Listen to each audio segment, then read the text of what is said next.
बिस्मिल्लाहिर्रहमानिर्रहीम। अस्सलाम वालेकुम, वेलकम टू इस्लामिक पल्सेस। आज की वीडियो में है जी हमारे पास टॉपिक यौम तरबिया।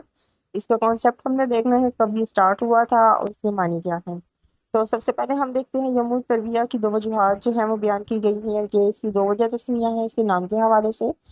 सबसे पहले आ जाता है कि तरबिया के लोगों में मानी आ जाते हैं। एक मानी तो है जी इसका गौर फिक्र करना और दूसरा मानी आ जाता है सैराबी।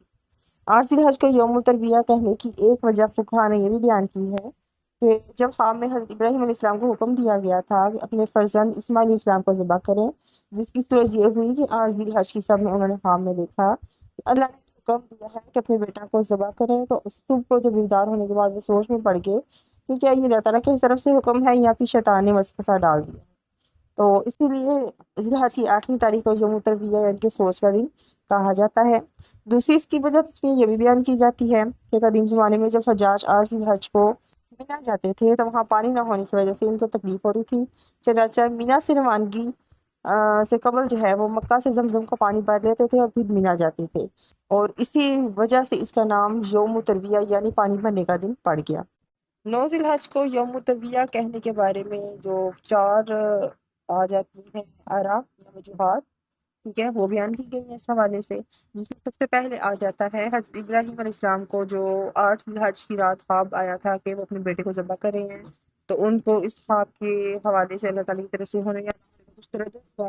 फिर 9 जिलहज को दोबारा वही ख्वाब आया तो ख्वाब अल्लाह ताला की तरफ से क्योंकि हज़रत इब्राहीम अलैहिस्सलाम को ये मार्फत और यकीन 9 जिलहज को हासिल हुआ था, इसी वजह से 9 जिलहज को यौमुल अरफा कहते हैं। दूसरा दो वजह इसमें बयान की गई है वो ये आ जाती है कि 9 जिलहज को हज़रत इब्राहीम अलैहिस्सलाम ने हज़रत इब्राहीम अलैहिस्सलाम को तमाम मनासिक हज भी सिखाए थे, और मनासिक हज की मार्फत की मुनासिबत से 9 जिलहज को भी यौमुल अरफा कहते हैं। तीसरी इस हवाले से जो रवायत आ जाती है वो ये है कि 9 जिलहज को हज करने वाले हजरात चूँकि मैदान अरफात में वकूफ़ के लिए जाते हैं, तो इस मुनासबत से 9 जिलहज को यौमुल अरफा भी कह देते हैं। उसके बाद अगली जो इसमें रीज़न आ जाती है वो ये आ जाती है कि 9 जिलहज को यौमुल अरफा कहने की एक ये भी वजह है कि इस रोज़ हज़रत आदम अलैहिस्सलाम का हज़रत हव्वा से तारुफ हुआ था, इसी वजह से यौमुल अरफा इसका नाम पड़ा। लुगत में अरबी में नहर के मानी है जानवर को हलक के पास से ज़बह करना, और 10 जिलहज को यौमुल नहर कहने की वजह फुकहा ने यह भी लिखी है कि हज़रत इब्राहीम अलैहिस्सलाम ने 10 जिलहज को मज़कूरा हाब जब तीसरी मरतबा देखा तो समझ गए बेटे की कुर्बानी मतलूब है, और इस रोज़ इस हुक्म की तमील पर अमल करने लगे, जिसके सबब 10 जिलहज को यौमुल नहर यानी कुर्बानी का दिन कहा गया है। अब रही बात इस चीज़ की कि इस दिन को यौम ज़बी क्यों कहते हैं, तो इसकी वजह यह है कि अहले लुग़त ने तो ये नाम नहीं रखा हुआ। और जो चौथी इसमें आ जाता है पॉइंट वो ये आ जाता है कि 11, 12 और 13 जिलहज को अयाम तशरीक कहने की वजह ये मिलती है कि अरबों का दस्तूर था, रिवाज था कि वो कुर्बानी का गोश्त इन दिनों में धूप में सुखाया करते थे, जिसकी वजह से इनका नाम अयाम तशरीक पड़ गया।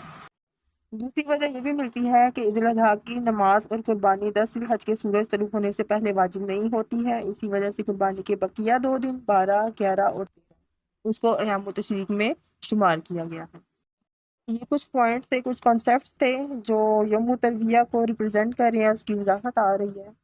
इंशाल्लाह नई वीडियो में हम कोई नया टॉपिक लेकर आएंगे, उसको डिस्कस करेंगे। अल्लाह हाफ़िज़।